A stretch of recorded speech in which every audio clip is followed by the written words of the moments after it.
सो hi everyone, welcome अपने unique math classes में। कैसे आप लोग? बढ़िया है ना? उम्मीद है कि आप लोग बहुत अच्छे होंगे और स्वस्थ भी होंगे। तो जैसे कि मैं आप लोगों को जो बायोलॉजी पढ़ा रहा हूँ जो कि यूपी सीनियर के हैं, तो जो भी स्टूडेंट बेसिक कंप्लीट नहीं किए होंगे वो अपना कंप्लीट कर लीजिएगा, ठीक है ना। मैं फिर से बोल रहा हूँ कि जो भी स्टूडेंट आप सही में से जो बेसिक कंप्लीट नहीं किए होंगे वो कंप्लीट कर लीजिएगा, क्योंकि आज से जो है आप लोग का बायोलॉजी एडवांस शुरू हो चुका है, ठीक है ना। यानी कि आज हम लोग पढ़ने वाले हैं ब्रांच ऑफ बायोलॉजी, यानी कि बायोलॉजी का कितने ब्रांच है, बायोलॉजी का ब्रांच क्या क्या होता है, किसने कितने प्रकार क्लासिफिकेशन क्या है, सारे ब्रांच के बारे में मैं आज बात करने वाला हूँ, ठीक है ना। तो जो भी बच्चों बेसिक कंप्लीट नहीं किए होंगे वो जरूर कर लेना, क्योंकि मैं बार बोल रहा हूँ कि जो भी बच्चों को कुछ नहीं आता होगा, जीरो लेवल से बायोलॉजी पढ़ रहा होगा, तो सबसे पहले उसको बेसिक कंप्लीट करना है। इसके बाद आप लोग को एडवांस में आना है, ठीक है ना। तो आज से जो है आप लोग को प्रॉपर जो कि एग्जाम लेवल का तैयारी स्टार्ट हो चुका है, ठीक है ना। तो सबसे पहले मैं बोलूंगा कि जो भी स्टूडेंट मेरे चैनल पे न्यू है तो सबसे पहले सब्सक्राइब करना और बेल आइकन का दबाना न भूलना, क्योंकि जब भी मेरा क्लास स्टार्ट होता है तो जो भी नोटिफिकेशन होता है आपके पास पहले पहुंच सके, तब ये पहुंचेगा जब आप लोग सब्सक्राइब किए होंगे, इससे पहले नहीं पहुंच पाएगा, ठीक है ना। तो इसलिए सब्सक्राइब करना न भूलना। और बहुत इंपॉर्टेंट आप लोग को जो नोटिफिकेशन मैं देने वाला हूँ, ठीक है ना, कुछ दिनों बाद नोटिफिकेशन दूंगा कि मैं आप लोग को एमसीक्यू भी लेके आना, ठीक है ना, ताकि कंप्लीट हो जाए। ज्यादा से ज्यादा एमसीक्यू मैं आप लोगों को चाहता हूँ कि 2000 प्लस एमसीक्यू मैं आप लोगों को कंप्लीट कराऊं, ठीक है ना, इसलिए करना ही पड़ेगा। चलिए, तो आज जो हम लोग पढ़ने वाले कि ब्रांच ऑफ बायोलॉजी, यानी कि मेरा चैप्टर है, न्यू चैप्टर है ब्रांच ऑफ बायोलॉजी, ठीक है ना। इसमें हम लोग बायोलॉजी के ब्रांच के बारे में पढ़ेंगे, कितने क्या क्या ब्रांच होता है बायोलॉजी का, बायो का मतलब क्या होता है, ठीक है ना, बायोलॉजी का मतलब क्या होता है। सबसे पहले बायोलॉजी का जो कि डिस्कवर किसने किया था, ये सब हम सबसे पहले बात करेंगे, ठीक है ना। तो सबसे पहले हम बात करेंगे कि आज की क्लास में कि किसी को पता है कि जो बायोलॉजी बायोलॉजी शब्द का प्रयोग सबसे पहले किसने किया, किसी को पता है? तो मैं आज करने वाला हूँ बात कि जो बायोलॉजी शब्द का जो प्रयोग सबसे पहले किसने किया है। तो बायोलॉजी शब्द का जो सबसे पहले प्रयोग किसने किया है भाई? तो बायोलॉजी मतलब बायोलॉजी टर्म सबसे पहले यूज किया आपका जो कि लेमार्क का है, जो कि फ्रांस, और ट्वेरिस जो कि जर्मनी का है, जो कि 1802 ईस्वी में वो सबसे पहले बायोलॉजी शब्द का प्रयोग किया था। किसने किया था? जो लेमार्क है, लिख लीजिए, बायोलॉजी शब्द का प्रयोग सबसे पहले किसने किया था? तो लेमार्क जो है, लेमार्क जो है वो कहाँ का है? वो फ्रांस का है। लेमार्क फ्रांस का है। एक आपका है ट्रेविडेस ट्रेविरेनस, जो कि ये जो आपका है जर्मन का है। यानी कि ये दोनों ने सबसे पहले 1802 ईस्वी में बायोलॉजी शब्द का प्रयोग किया था। समझ गए ना? बायोलॉजी शब्द का प्रयोग सबसे पहले किसने किया है? तो लेमार्क और ट्वेरिस ने, जो कि लेमार्क आपका फ्रांस का है। कहाँ का है लेमार्क? लेमार्क आपका फ्रांस का है, और ट्वेरिस जो आपका जर्मनी का है, जो कि 1802 ईस्वी में सबसे पहले आपका बायोलॉजी टर्म का यूज किया था। किस शब्द का? तो बायोलॉजी टर्म का यूज किया था। तो ये क्वेश्चन आपको आया हुआ है बहुत बार, ठीक है ना। अब हम लोग पढ़ेंगे कि बायोलॉजी मतलब बायोलॉजी बायोलॉजी का मतलब होता क्या है, बताइए। बायोलॉजी का मतलब क्या होता है, बताओ, किसी को पता है कि बायोलॉजी बायोलॉजी तो सबसे पहले आप बताइए कि बायोलॉजी बायोलॉजी जो मेरा है आपका दो शब्द से बना है, एक है बायो और एक है लोगस। तो बायोलॉजी जो मेरा आपका है वो आपका दो शब्द से बना, एक आपका हो जाएगा बायो और एक जो आपका हो जाएगा लोगस, ठीक है ना। क्या हो जाएगा? लोगस। बायो का मतलब होता है कि जीवन। क्या होता है बायो का मतलब? बायो का मतलब आपका हो गया जीवन। क्या हो गया? जीवन। और लोगस का मतलब होता है क्या? अध्ययन। सभी को पता होना चाहिए कि बायोलॉजी शब्द का प्रयोग सबसे पहले लेमार्क का फ्रांस, और लेमार्क का जो फ्रांस का था, और ट्वेरिस आपका जर्मनी का था, जो कि 1802 ईस्वी में सबसे पहले इसने प्रयोग किया है। बायोलॉजी बायोलॉजी जो मेरा शब्द है वो आपका दो शब्द से मिलकर बना है, बायो प्लस लोगस। किससे बना है? बायो प्लस लोगस से। बायो का मतलब होता है जीवन, यानी कि जो हम लोग जी रहे हैं, ठीक है ना, किसी का जीवन, हम लोग जीते हैं तो उसको जीवन ही बोलेंगे, जीवन। और लोगस का मतलब होता है कि अध्ययन, यानी कि किसी चीज के बारे में हम लोग स्टडी करते हैं जिसको हम बोलते हैं लोगस, राइट। यानी कि किसी भी चीज के बारे में, किसी भी चीज के बारे में हम लोग स्टडी करते हैं जिसको हम लोग बोलते हैं लोगस। जैसे कि मान लो हमारे बॉडी का सबसे स्मॉलेस्ट पार्ट क्या है? आपका सेल्स है, ठीक है ना। तो हम लोग सेल्स के बारे में जो हम स्टडी करते हैं जिसको हम लोग क्या कहते हैं? इसको हम साइटोलॉजी कहते हैं। क्या कहते हैं? साइटोलॉजी कहते हैं, ठीक है ना, लॉजी। साइटोलॉजी यानी कि लॉजी वर्ड जिसमें यूज किया है, इसका मतलब लॉजी का मतलब ये होता है कि किसी चीज के बारे में हम लोग स्टडी कर रहे हैं, ठीक है ना। जैसे हम लोग हिस्टोलॉजी की बात करता हूँ तो टिश्यू के अध्ययन को हम लोग क्या बोलते हैं, टिश्यू के अध्ययन को हम लोग हिस्टोलॉजी कहते हैं, ठीक है ना, क्या बोलते हैं, हिस्टोलॉजी कहते हैं। इसी प्रकार यानी कि किसी चीज के बारे में हम लोग स्टडी करते हैं या अध्ययन करते हैं या पढ़ते हैं, जिसको हम लोग बोलते हैं लोगस बोलते हैं, राइट। Is this clear. चलिए नेक्स्ट हम लोग बात करेंगे कि वो इज लिविंग, सजीव कौन है, सजीव कौन है, वो इज लिविंग बताइए। वो इज लिविंग यानी कि सजीव कौन है भाई,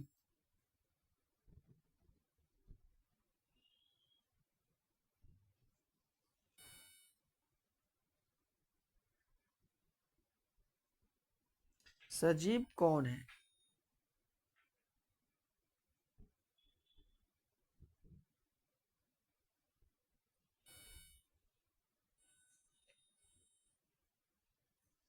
हु इज लिविंग, तो हम ये बोल सकते हैं कि जो जैसे हम लोग अपने समझते हो कि जो गांव की भाषा में आप लोग बोलते हैं कि जो ठठी भाषा जिसको बोलते हैं कि भाई जो खाना खाते हैं उसको हम लोग सजीव बोलते हैं, जो सांस लेते हैं उसको हम लोग सजीव बोलते हैं, जो चलते फिरते हैं उसे हम लोग सजीव बोलते हैं।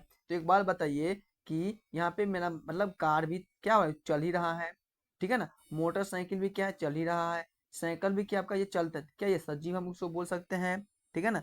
या हम इसको बोलते हैं कि जो न्यूट्रिशन मतलब होता है ये सजीव का ही पार्ट होता है, नहीं मैं इसको सजीव नहीं बोल। यदि मैं आप लोगों को फॉर एग्जांपल बताऊं कि आप लोग कहीं गए हो मतलब देखते होगे कि आप एक क्या है आपका ये, मान लो कि एक पहाड़ है, क्या है आपका ये एक माउंटेन है जिसको हम लोग पहाड़ बोलते हैं।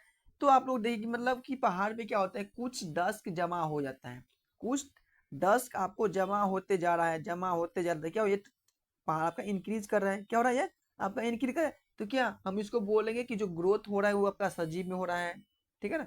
यदि मैं प्रॉपर डिफिनीशंस के बात करूँ सजीव के बारे में, तो सजीव वो होता है जो रिस्पॉन्स करता है, जो रिस्पॉन्स करता है, जो कॉन्शियसनेस होता है, जो रिस्पॉन्स मतलब उसको कुछ मैं बोलता हूँ एक्शंस को रिएक्शंस कर रहा है उसको मैं मोस्टली बोल सकता हूँ, ठीक है ना। लेकिन मैं इसमें इतना आपको एडवांस में नहीं जाना, जो भी बच्चों नीट लेवल के पढ़ते होंगे उसको इतना डिटेल्स में बताता है, ठीक है ना, आपको इतना डिटेल्स में एडवांस में नहीं जाना है, ठीक है ना। तो हम ये सब्जी में हम लिखेंगे कि सजीव क्या होता है, ठीक है ना। आप लोग को इसमें लिखना क्या है, एक मिनट रुक जाओ इसको पहले साफ कर दो।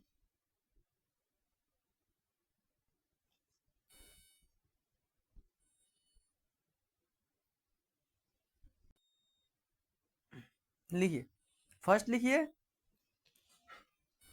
कि जो रिस्पायरेशंस करता है, जो रिस्पायरेशंस करता है, जिसमें ग्रोथ होता है, जिसमें यानी क्या होता है ये आपका न्यूट्रिशन जिसको बोलते हैं, डाइजेशन इसमें होता है, एक्सक्रीशन होता है, इसके बाद आपका रिप्रोडक्शन होता है, सबसे मोस्ट इंपोर्टेंट रिप्रोडक्शन।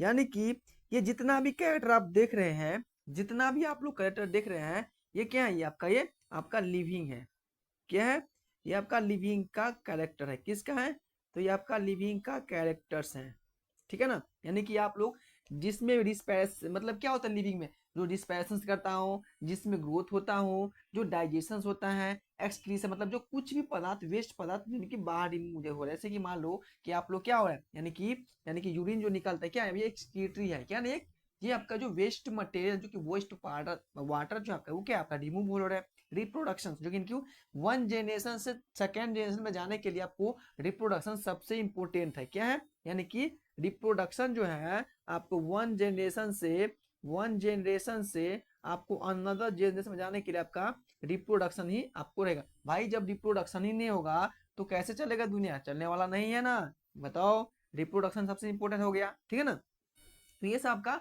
लिविंग जिसमें भी आपका ग्रोथ होता है, डाइजेशन होता है, एक्सक्रीशन होता है, प्रोडक्शन रिप्रोडक्शन होता है, रिस्पायरेशन होता है, ये सब किसका है, तो वो आपका एक लिविंग का ये लक्षण है, किसका है, ये आपका लिविंग इसका लक्षण है। यदि आप लोग सोचते होंगे कि यही मतलब किसी पार्ट में मैं किसी को घुसेड़ देता हूँ, नहीं मैं आपको ऐसे पढ़ाता हूँ जो आप लोगों को बोरिंग फील नहीं होगा, यानी कि मैं पढ़ाऊंगा एक शॉर्टकट लिए, लेकिन मैं इस पार्ट का एक पार्ट में इसमें मतलब लगा देता हूँ, इसका इसमें, यानी कि मैं सब आपको मिला सुला के पढ़ाता हूँ, ठीक है ना, ताकि आप लोग को बोरिंग फील ना हो, ठीक है ना। चलिए मैं अब बात करूंगा कि फादर ऑफ बायोलॉजी, बताइए फादर ऑफ बायोलॉजी किसे कहते हैं? Father of biology, father of biology. तो फादर ऑफ बायोलॉजी जो है आपका कौन है? फादर ऑफ बायोलॉजी आपका अरस्तु है। कौन है? एरिस्टोल। इसको हम लोग अरस्तु बोलते हैं,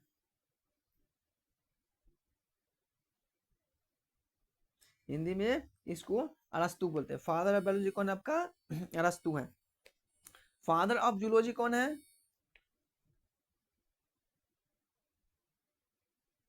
फादर ऑफ जूलॉजी,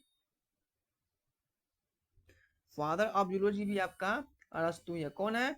तो फादर ऑफ जूलॉजी आपका अरस्तु ही है। यदि आपसे पूछा जाए कि फादर ऑफ बॉटनी किसे कहते हैं? फादर ऑफ बॉटनी किसे कहते हैं? तो फादर ऑफ बॉटनी हम लोग थियोफ्रस्टस को कहते हैं। किसे बोलते हैं? थियोफ्रस्टस, यानी कि थियोफ्रस्ट को हम लोग फादर ऑफ बॉटनी के नाम से जानते हैं। यदि मैं बात करूं इसके बारे में, तो ये भी क्वेश्चन आपको पूछा गया है एबीवी एमयू सीनेट एग्जाम में, बहुत इंपॉर्टेंस है, ठीक है ना। तो समझ आना चाहिए कि फादर ऑफ बायोलॉजी किसे बोलते हैं हम लोग? एरिस्टो को बोलते हैं। फादर ऑफ जूलॉजी भी हम लोग अरस्तु को बोलते हैं। लेकिन फादर ऑफ बॉटनी जो हम लोग बोलते हैं, किसको बोलते हैं? तो फादर ऑफ बॉटनी आप लोग हमको बोलते हैं थियोफ्रस्टेट को, यानी कि थियोफ्रस्टेट को हम लोग फादर ऑफ बॉटनी के नाम से जानते हैं। क्या जानते हैं? फादर ऑफ बॉटनी के नाम से जानते हैं, ठीक है ना। यदि आपसे पूछेगा कि साइटोलॉजी क्या होता है, बताओ साइटोलॉजी का मतलब क्या होता है? साइटोलॉजी, साइटोलॉजी का मतलब होता है सेल्स का स्टडी को हम लोग क्या बोलते हैं? सेल्स के स्टडी को हम लोग साइटोलॉजी बोलते हैं, ठीक है ना। इसी प्रकार हम लोग हिस्टोलॉजी किसको बोलते हैं? हिस्टोलॉजी, हिस्टोलॉजी हम उसको बोलते हैं जो टिश्यू के स्टडी को क्या बोलते हैं?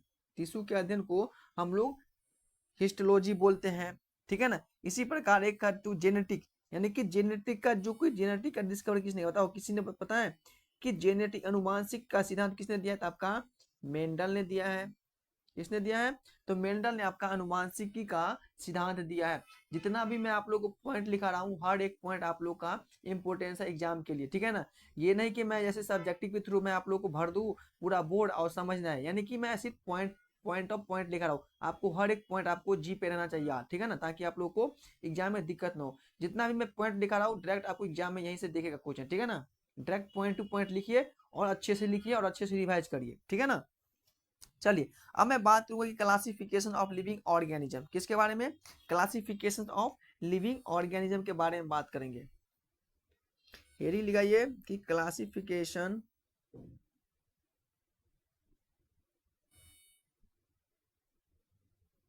क्लासिफिकेशंस ऑफ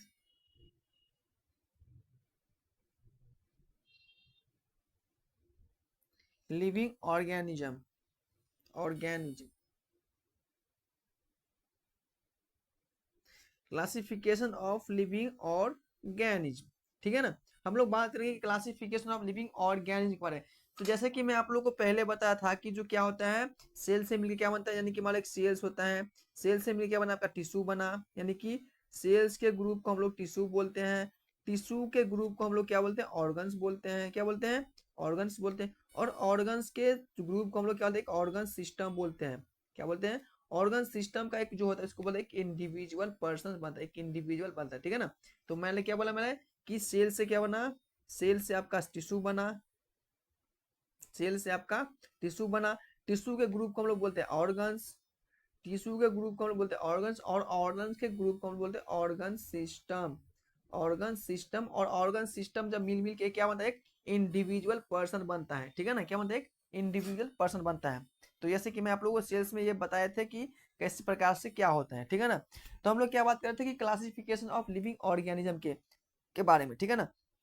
तो सबसे पहले जो क्लासिफिकेशन क्या है, किसने किया है भाई? तो सबसे पहले क्लासिफिकेशन आपका अरस्तु ने किया है। किसने किया है? तो सबसे पहले क्लासिफिकेशन आपका अरस्तु ने किया है। तो आप लोग क्लासिफिकेशन लिखिए। फर्स्ट आपका क्लासिफिकेशन किसने दिया है? तो फर्स्ट जो क्लासिफिकेशन जो आपको दिया है आपका किसने दिया भाई, तो अरस्तु ने दिया है। तो फर्स्ट जो क्लासिफिकेशन दिया है एरिस्टोल ने फर्स्ट क्लासिफिकेशन दिया है, फर्स्ट क्लासिफिकेशन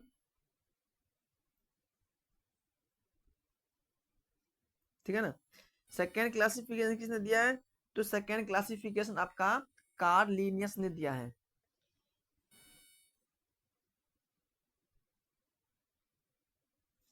कार्ल लिनियस ने आपका सेकेंड क्लासिफिकेशन दिया है, ठीक है ना।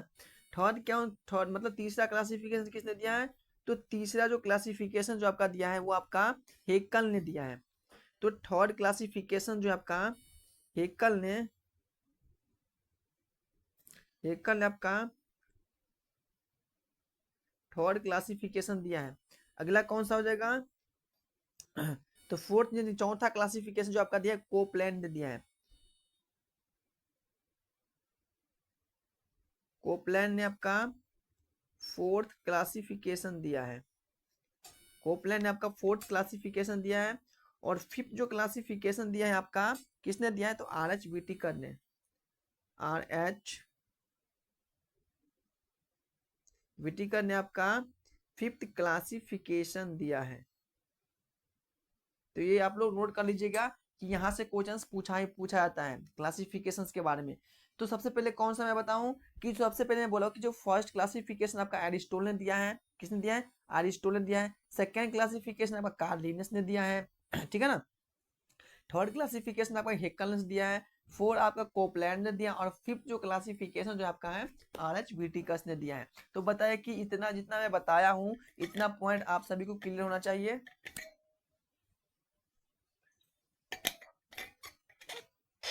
ठीक है ना। तो आप लोग नोट कर लीजिएगा, मैं आगे बढ़ता हूँ। चलिए अब मैं बात करूंगा कि सब मतलब जितना भी मैं क्लासिफिकेशन में आप लोग को बताया हूँ, तो अब मैं हर एक क्लासिफिकेशन को लेकर उसको मैं डिस्क्राइब करूंगा, ठीक है ना। तो सबसे पहले जो मेरा क्लासिफिकेशन था आपका एरिस्टोटल का, किसके था, एरिस्टोटल का। तो लगाइए एरिस्टोटल का हेडिंग, एरिस्टोटल, जिसको हम लोग अरस्तु बोलते हैं, क्या बोलते हैं, अरस्तु।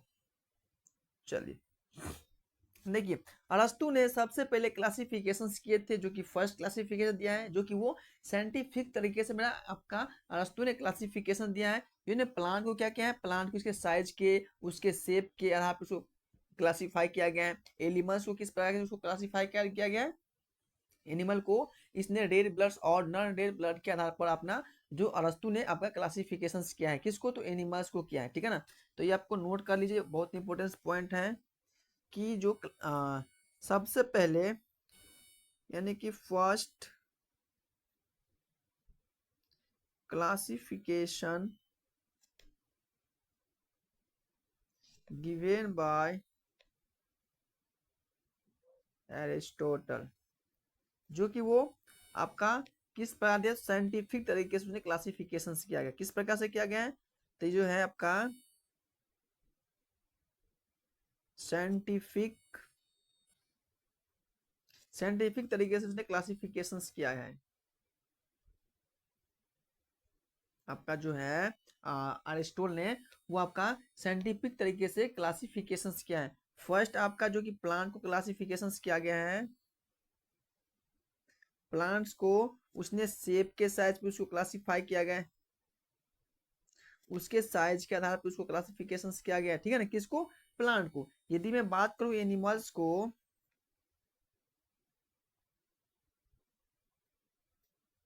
तो एनिमल्स को किस प्रकार क्लासिफिकेशन किया गया है, तो एनिमल्स को रेड ब्लड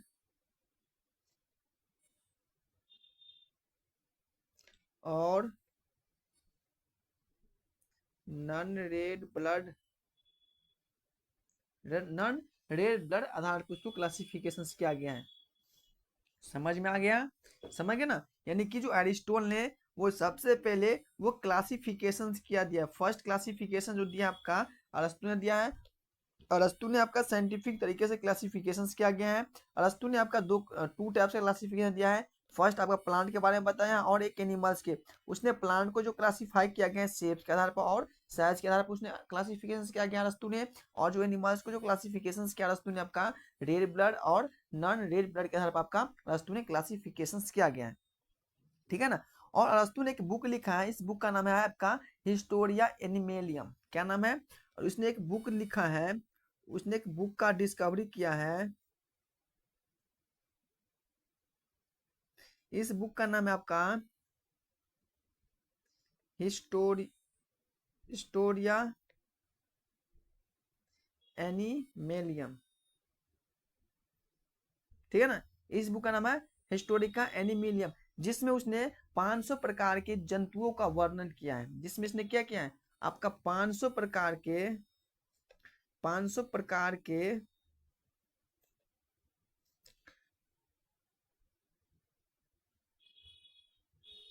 जंतुओं का वर्णन किया है,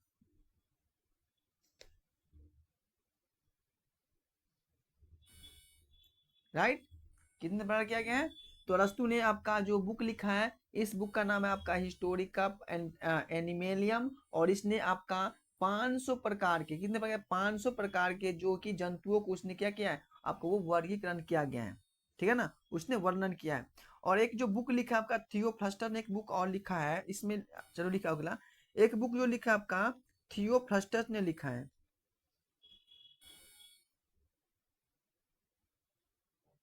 थियोफ्रस्टस ने एक बुक लिखा है,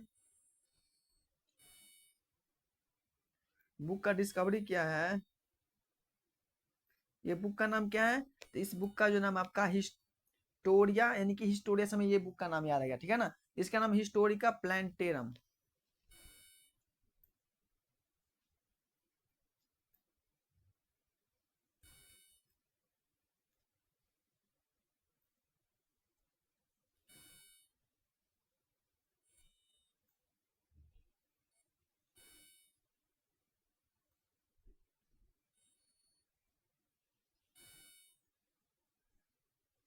हिस्टोरिया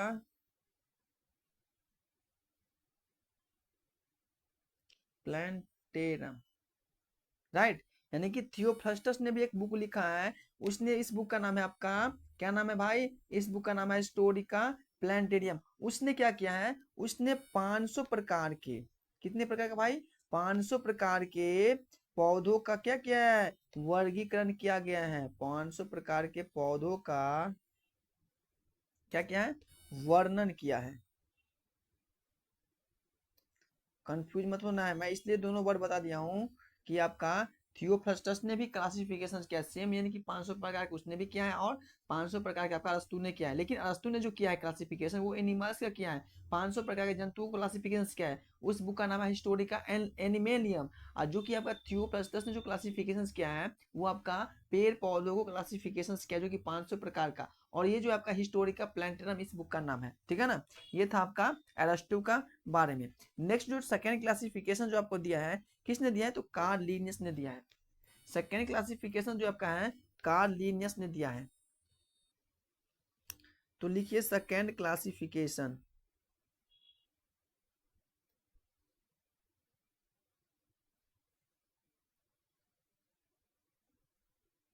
सेकेंड क्लासिफिकेशन, तो ये जो क्लासिफिकेशन दिया आपका कार्ल लिनियस ने दिया है,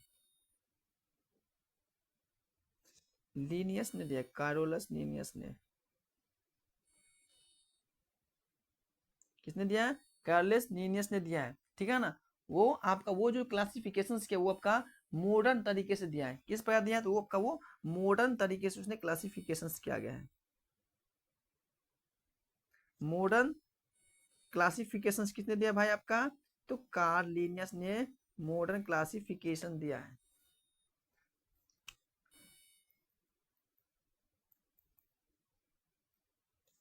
मॉडर्न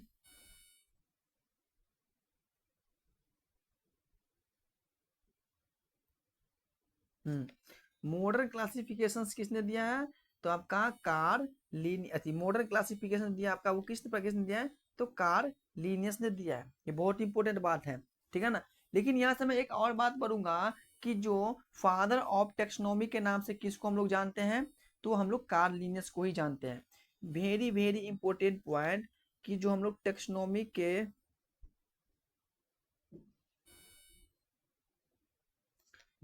टेक्सोनॉमी की ये उल्टा में लिख दिया, फादर ऑफ टेक्सोनॉमी, ये लिखो father of taxonomy.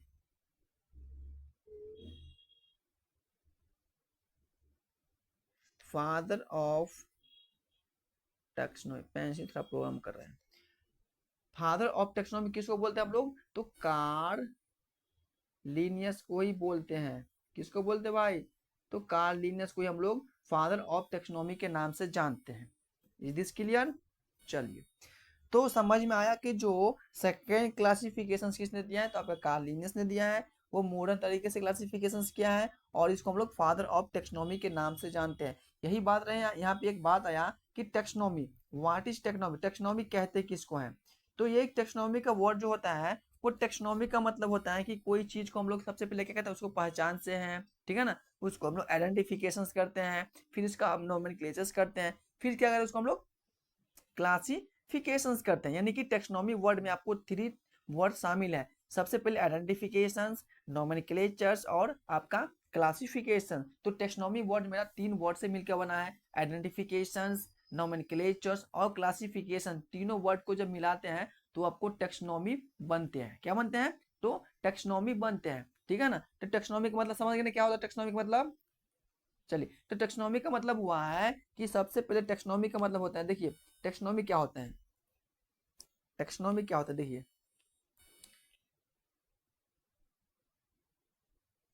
Taxonomy, taxonomy में होता है कि किसी भी चीज को पहले क्या कहते हैं हम लोग, आइडेंटिफिकेशंस करते हैं। यानी कि कोई भी जीव जंतु को क्या कहते हैं, आइडेंटिफिकेशंस पहले करते हैं। मान लीजिए कि पहले जमाना, पहले जो क्लासिफिकेशंस क्या है वो क्या क्या है, मान लीजिए कोई जीव जो है, पहले इस जीव को पहचाना है, ठीक है ना, पहले इस जीव को पहचाना है, फिर जीव को पहचानने के बाद फिर इस जीव को नाम दिया है। क्या दिया है, इसका नोमेनक्लेचर किया है, फिर इस जीव को नाम दिया है, फिर इस जीव को नाम देने के बाद क्या क्या है, इसको क्लासिफिकेशंस किया। यानी कि भाई तू इस वर्ग का जीव है, तुम इस कैटेगरी में जाओ। जैसे आप लोग देखते हो कि गांव घर में कि आजकल बेसिकली बात गांव में क्या होता है कि कास्ट, कास्ट समझते हो ना, कि भाई तुम इस कास्ट के हो, तुम इस कास्ट से बिलोंग करते हो, कोई सिंह है, कोई राजपूत है, ठीक है ना, कोई ठाकुर है, इस प्रकार से है, ठीक है ना। इसी प्रकार टेक्सोनॉमी में क्या होता है कि टेक्सोनॉमी में सबसे पहले कोई जानवर को पहचानता है, पहचानने के बाद फिर इसको क्या कहता है, उसको नाम देता है, और नाम देने के बाद क्या कहता है, उसको क्लासिफिकेशन कहता है कि भाई तुम इस वर्ग का हो, ठीक है ना, यानी कि तुम इस लायक हो, तुम इसी कैटेगरी में जाओ, ठीक है ना। जैसे ह्यूमस है, तो ह्यूमस का क्लासिफिकेशन अलग किया गया है। जैसे मतलब कि पेड़ पौधा क्लासिफिकेशन अलग टाइप से करता है ना, कि पेड़ पौधा यानी कि तो पेड़ ही है ना, तो पेड़ में क्या सब पेड़ शामिल हो जाएगा, ठीक है ना। तो उसी प्रकार से क्लासिफिकेशन क्या है, तो सबसे पहले आपको ये याद रखना है कि जो टेक्सोनॉमिक वर्ड बना है आपका 3 वर्ड से मिलकर बना है। मतलब किससे, तो आइडेंटिफिकेशन, नोमेनक्लेचर्स और क्लासिफिकेशन से तीनों से मिलकर क्या बना है, आपका टेक्सोनॉमिक वर्ड बना है, ठीक है ना। यदि मैं बात करूं अगला कि कार्ल लिनियस ने कौन सा बुक लिखा है, तो कार्ल लिनियस को जो बुक लिखा है आपका सिस्टम ऑफ नेचर नामक बुक लिखा है। ये भी क्वेश्चन आपको पूछा गया है, ठीक है ना, यानी कि ये भी क्वेश्चन आपका आया हुआ है इस साल से। तो लिखिए कि कार्ल लिनियस ने जो बुक लिखा है, उसने जो बुक लिखा है, इस बुक का नाम है सिस्टमेटा, सिस्टमेटा नेचर। क्या नाम है, तो सिस्टमेटा नेचर नाम है, जो कि कार्ल लिनियस ने इस बुक को लिखा है, ठीक है ना। तो सबसे पहले कार्ल लिनियस ने क्या क्या किया है, तो कार्ल लिनियस ने सबसे पहले मॉडर्न क्लासिफिकेशन दिया है, फिर फादर ऑफ टेक्सोनॉमी के नाम से हम लोग कार्ल लिनियस को ही जानते हैं। कार्ल लिनियस ने एक बुक लिखा है, इस बुक का नाम है सिस्टम ऑफ नेचर। और कार्ल लिनियस ने आपका 2 टाइप से क्लासिफिकेशन किया है, 2 टाइप से आपका क्लासिफिकेशंस क्या है भाई, किस किस के क्या बताओ, किसी को पता है। तो कार्ल लिनियस का 2 टाइप से क्लासिफिकेशंस क्या है। फर्स्ट जो है क्लासिफिकेशंस क्या है, फर्स्ट आपका प्लांट को क्लासिफाई किया है, प्लांट को क्लासिफिकेशंस क्या है, ये भी सेम ही दिया है। सेकेंड आपका एनिमल्स का भी ये भी क्लासिफिकेशंस क्या है, एनिमल का भी ये आपका क्लासिफिकेशंस क्या है, सेम आपका एरिस्टोटल का तरह है, ठीक है ना। तो ये आपका था क्लासिफिकेशंस के बारे में बात करूँ। यदि मैं थर्ड क्लासिफिकेशंस के बात कराऊं, तो जो थर्ड नंबर जो क्लासिफिकेशन दिया है,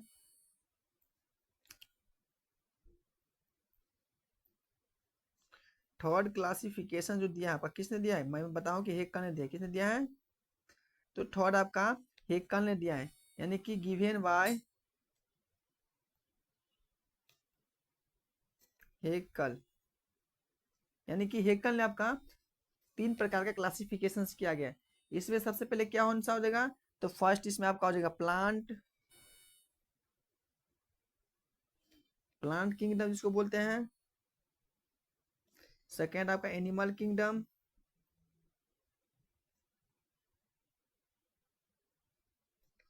थर्ड जो आपका हो जाएगा प्रोटिस्टा। समझ में आ गया ना कि थर्ड क्लासिफिकेशन किसने दिया है? तो थर्ड क्लासिफिकेशन आपका क्या बोलते हैं, हेक्ले ने दिया है, जो कि प्लांट एनिमल्स और प्रोटिस्टा को उसने क्लासिफिकेशन किया गया है, ठीक है ना। चलिए फोर्थ समझ आएगा। फोर्थ क्लासिफिकेशन आपको आपका कोपलैंड ने दिया है। आइए फिफ्थ पे आइए। तो फिफ्थ क्लासिफिकेशन किसने दिया है? 5 क्लासिफिकेशन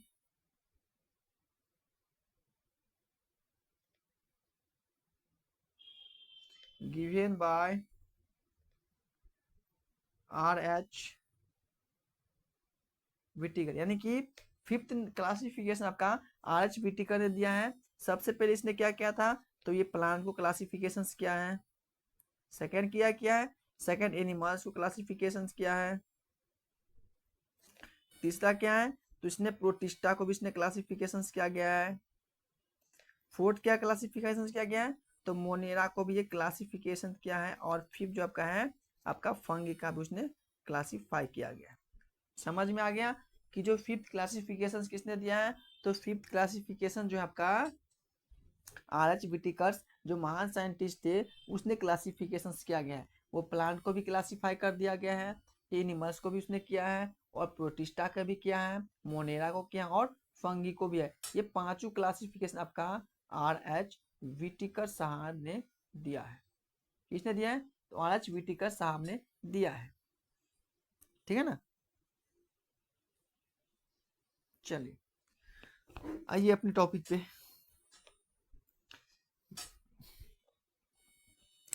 चलिए अब मैं बात करता हूँ कि मोनेरा के बारे में। मोनेरा क्या है आपका? मोनेरा एक आपका बैक्टीरिया है। क्या है मोनेरा? आपका ये बैक्टीरिया, जो कि ये प्रोकैरियोटिक में आता है। किस में आता है? तो प्रोकैरियोटिक, जो कि ये यूनिसेलुलर है। यूनिसेलुलर है। क्या है ये आपका? ये आपका जो है यूनिसेलुलर है, ठीक है ना। प्रोटिस्टा क्या होता है?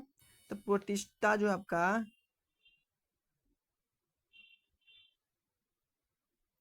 ये जो आपका एक्वाटिक, जो कि जल और में देखो ना, एक्वाटिक एक्वाटिक है, जो कि इसको बोलते हैं यूकैरियोटिक, ये यूकैरियोटिक है।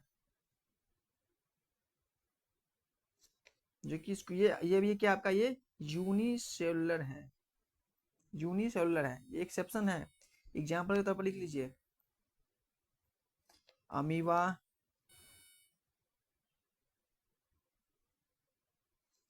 प्लाज्मोडियम,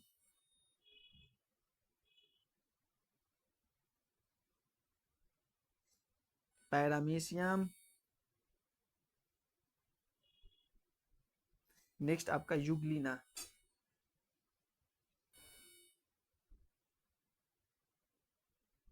ये क्या आपका, ये सब जितना भी आपका आता है ये आपका प्रोटिस्टा ग्रुप से वो बिलोंग करता है। लेकिन ये एक्सेप्शन है। क्या एक्सेप्शन है? ये आपका ये यूनिसेलुलर है। क्या है? यूनिसेलुलर है। तो बताइए, किसी को पता है कि हम लोग यूनिसेलुलर ही आपका, बताइए कौन सा प्रोकैरियोटिक है या हम लोग यूकैरियोटिक है? किसी को पता है? तो भाई प्रोकैरियोटिक में एक ही जीव आता है, मोनेरा। याद रखिएगा कभी भी कि प्रोकैरियोटिक में जो है एक ही जीव आता है। ये जीव का नाम क्या है? तो मोनेरा नाम है। और यूकैरियोटिक में इसके बाद जितना भी जीव सब आपका यूकैरियोटिक में आता है। यूकैरियोटिक में हम लोग भी आते हैं, ठीक है ना। तो सिर्फ प्रोकैरियोटिक में आपका मोनेरा आएगा, ये आपका यूनिसेलुलर होता है, ठीक है ना। और जितना भी जीव है सब आपका यूकैरियोटिक में आता है। चलिए थर्ड पॉइंट लिखिए। प्लांट जो होता है ऑटोट्रॉफ, प्लांट क्या होता है आपका? ऑटोट्रॉफ। कैसे होता है? किसमें क्या होता है? फोटोसिंथेसिस।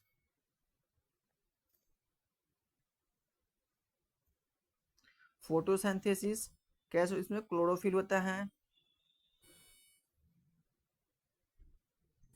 इसमें वैक्यूल प्रेजेंट होता है, इसमें कोलेन कैमा भी प्रेजेंट होता है। और ये क्या है? ये क्या होता है? ये मल्टी सेलुलर होता है।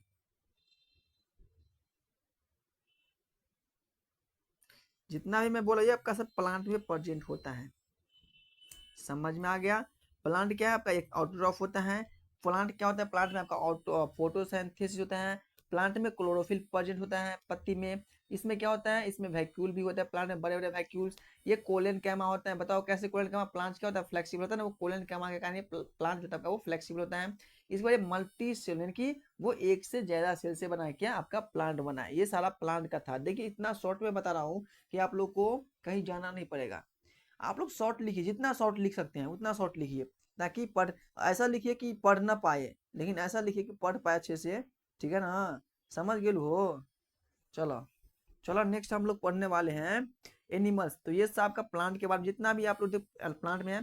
फिर हम लोग एनिमल्स के बारे में बात करें, एनिमल्स में क्या क्या प्रेजेंट होता है। देखिए ये आपका हो गया एनिमल्स। एनिमल्स क्या होता है? ये आपका वेल डेवलपमेंट होता है। वेल डेवलप होता है। क्या होता है? वेल डेवलप होता है। इसमें क्या होता है? माइटोकॉन्ड्रिया होता है। और क्या होता है? राइबोसोम होता है। और क्या हो गया आपका? Golgi body. सब आपका सेल्स के बारे में बात हो रहा है, ध्यान रखिएगा। ये नहीं कि ऑर्गन्स के बारे में कर रहे हैं, ऑर्गन्स तो अलग हो जाएगा। गोल्जी बॉडी के बाद क्या हो जाएगा? इसमें आपका एंडोप्लाज्मिक रेटिकुलम।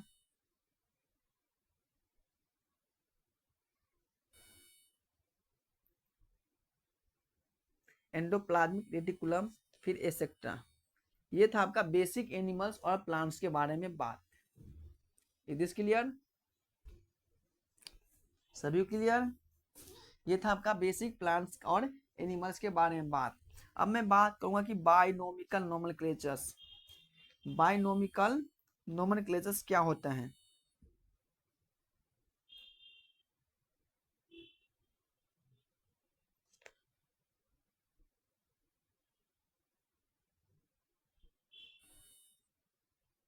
बायनोमिकल नोमेनक्लेचर्स के बारे में बात करेंगे।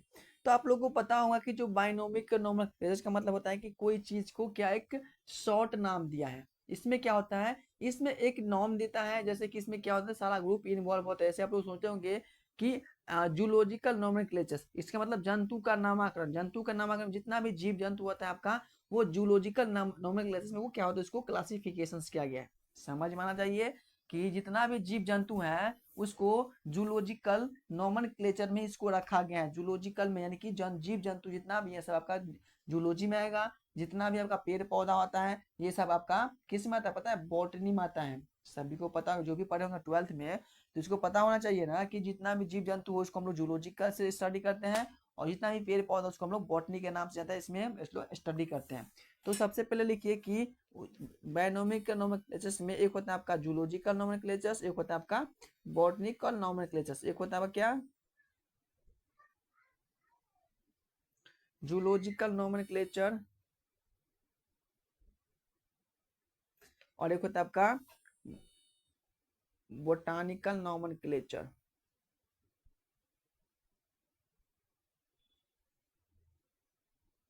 जूलॉजिकल नोमेनक्लेचर्स और बोटानिकल नोमेनक्लेचर। जूलॉजिकल को हम लोग किस नाम से जानते हैं? तो इसको हम लोग बोलते हैं ICZN, यानी कि इसका मतलब हुआ कि international code zoological नोमेनक्लेचर्स।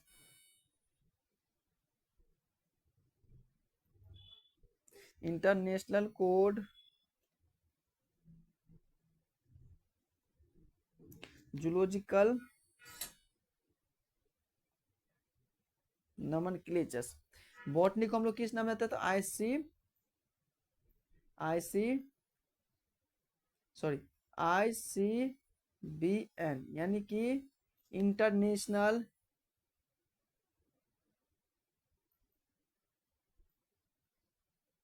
Code international code botanical nomenclature, botanical clatures, ये था आपका शॉर्ट नाम। यही दो नाम आपका आता है एग्जाम में, ज्यादा नहीं पूछता है। ये तो ICZN पूछेगा या ICBN यानी कि इंटरनेशनल कोड बोटानिकल नोमेनक्लेचर, दो ही बोर्ड आपका आता है एग्जाम में, ठीक है ना। ये था आपका नोमेनक्लेचर्स के बारे में छोटा सा एक ओवरव्यू, ठीक है ना। अब हम लोग बात करेंगे कि साइंटिफिक, किसी को हमें नाम लिखना है साइंटिफिक नाम यानी कि वैज्ञानिक नाम जिसको हम बोलते हैं, किसी को हम वैज्ञानिक नाम कैसे लिख पाएंगे, किसी का हम लोग वैज्ञानिक नाम लिखते हैं तो कैसे लिख पाएंगे, तो लिखिए किसी का हमें वैज्ञानिक नाम लिखने का हम लोग ट्रिक जानते हैं और बात बताते हैं। तो साइंटिफिक तरीके से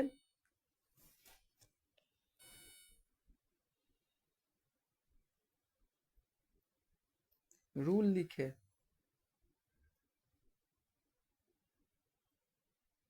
साइंटिफिक तरीके से आपका रूल लिखना है। चलिए, तो हमें किसी का साइंटिफिक तरीके से कैसे इसका हम लोग रूल लिख, जैसे हम लोग पता हो कि मतलब ह्यूमन को क्या बोलते हैं, होमो सेपियंस इसका वैज्ञानिक नाम है ना। तो हमें किसी का भी वैज्ञानिक नाम लिखना है तो हमें किस किस चीज को फॉलो करना पड़ेगा। तो सबसे पहले जो होना चाहिए क्या होना चाहिए, लैटिन वर्ड होना चाहिए। क्या होना चाहिए भाई, तो ये आपका लैटिन वर्ड होना चाहिए। इसके बाद क्या होना चाहिए, सेकेंड पॉइंट आपका ये टू वर्ड होना चाहिए। कितना होना चाहिए, तो वो टू वर्ड होना चाहिए, टू वर्ड होना चाहिए। एक क्या होता है, एक होता है होमो, एक होता है सेम्पियंस, ठीक है ना। दो वर्ड होना चाहिए। किसी का वैज्ञानिक नाम लिखने का तरीका यानी कि किसी का हम लोग वैज्ञानिक नाम कैसे लिख सकते हैं, तो सबसे पहले जो होता है ये लैटिन वर्ड होना चाहिए और ये आपका टू वर्ड होना चाहिए। थर्ड पॉइंट क्या हो जाएगा, तो थर्ड पॉइंट जो आपका हो जाएगा ये फर्स्ट टर्म क्या हो जाएगा, फर्स्ट टर्म हो जाएगा इसका हो गया जीनियस, होने की फर्स्ट नाम जो है जीनियस होना चाहिए। और जो सेकेंड नाम है क्या होता है, ये आपका स्पेसी होना चाहिए, ठीक है ना। First term genus, second term species, ठीक है ना। और अगला मैं बात करूँ इसके बाद, अगला क्या होता है, इसका जीनियस का नाम क्या होना है, कैपिटल से शुरू होना चाहिए। जीनियस का नाम क्या होना चाहिए, तो जीनियस का जो नाम है कैपिटल लेटर से स्टार्ट होना चाहिए, ठीक है ना। कैपिटल लेटर से स्टार्ट होना चाहिए किसका, तो जीनियस से। और हमेशा आपका स्पेसी का नाम स्मॉल लेटर से स्टार्ट होना चाहिए। और जो स्पेसिस जो है उसका नाम स्मॉल लेटर से स्टार्ट होना चाहिए, समझ में आना चाहिए। यानी कि जीनियस का आपका हो गया, जीनियस जो आपका हो जाएगा होमो, ठीक है ना। असेम्पियस क्या हो जाएगा, अति होमो हो जाएगा आपका, क्या हो जाएगा जीनियस, स्पेसी आपका हो जाएगा, ठीक है ना। स्पेसी क्या होगा आपके, ये स्पेसी हो जाएगा आपका स्मॉल लेटर से, ठीक है। चलिए, और क्या फॉलो करना है रूल हमें, तो और रूल हमको क्या फॉलो करना है, और ये होना चाहिए क्या, ये इसका जो प्रिंटिंग होना चाहिए, प्रिंटिंग जो होता है, प्रिंटिंग मटेरियल क्या होना चाहिए, इटैलिक में होना चाहिए। इसका जो प्रिंटिंग मटेरियल है वो आपका इटैलिक में होना चाहिए, इटैलिक में होना चाहिए। और ये फ्रंट में होना चाहिए, किसमें, इटैलिक फॉन्ट में होना चाहिए,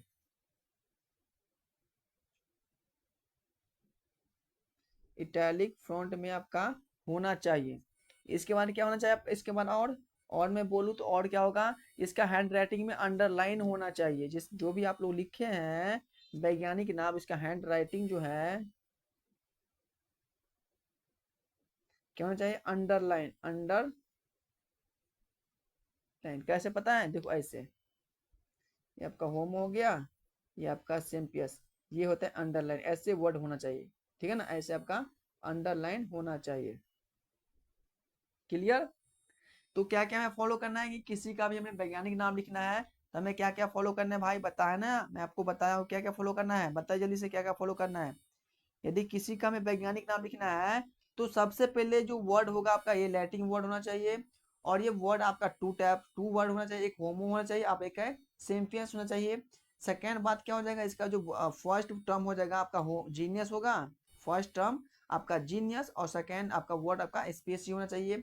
उसका जो जीनियस वर्ड है हमेशा आपका लेटर वर्ड से स्टार्ट होना चाहिए, और जो इसका स्पेसिव वर्ड है हमेशा क्या होना चाहिए, स्मॉल लेटर वर्ड से स्मार्ट क्या होना चाहिए, आपका स्टार्ट होना चाहिए। ठीक है ना। इसके बाद क्या फॉलो करना है, इसका जो फॉलो करना में इसका जो प्रिंटिंग है, प्रिंटिंग ये आपका इटैलिक फॉन्ट में होना चाहिए, यानी किसी फिंगर प्रिंटिंग है वो आपका इटैलिक फॉर्म पे होना चाहिए, किसका, जो ये आपका जो पेज का। ठीक है ना। फिर हैंड राइटिंग क्या होना चाहिए इसका, अंडरलाइन होना चाहिए, अंडरलाइन। इसके बाद ही आप किसी का वैज्ञानिक नाम लिख सकते हैं। आपका ये कंप्लीट था इसका वैज्ञानिक नाम लिखने का रूल्स। ठीक है ना। तो साइंटिफिक नाम कुछ मतलब कुछ जीव को लिख लीजिए, जैसे कि आपका एनिमल्स का जो साइंटिफिक नेम होता है, एनिमल्स का जो साइंटिफिक नेम होता है,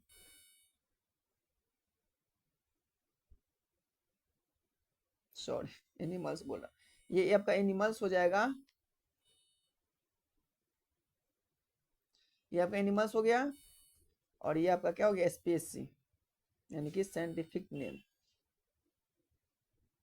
साइंटिफिक नेम। चलिए फर्स्ट आपका आ जाएगा क्या, आपका हो गया ह्यूमंस। पता है ह्यूमंस का क्या नाम, वैज्ञानिक नाम, ह्यूमंस का जो वैज्ञानिक नाम है होमो सेम्पियंस, होमो सेम्पियंस। सेकेंड, फ्रॉग का क्या नाम है वैज्ञानिक नाम, राना टिग्रीना, राना टिग्रीना जो आपका फ्रॉग का वैज्ञानिक नाम है। तीसरा क्या हो जाएगा आपका कैट, कैट का क्या नाम है साइंटिफिक नाम, तो कैट का जो नाम है Felis, Felis domestica, Felis domestica आपका कैट का वैज्ञानिक नाम है।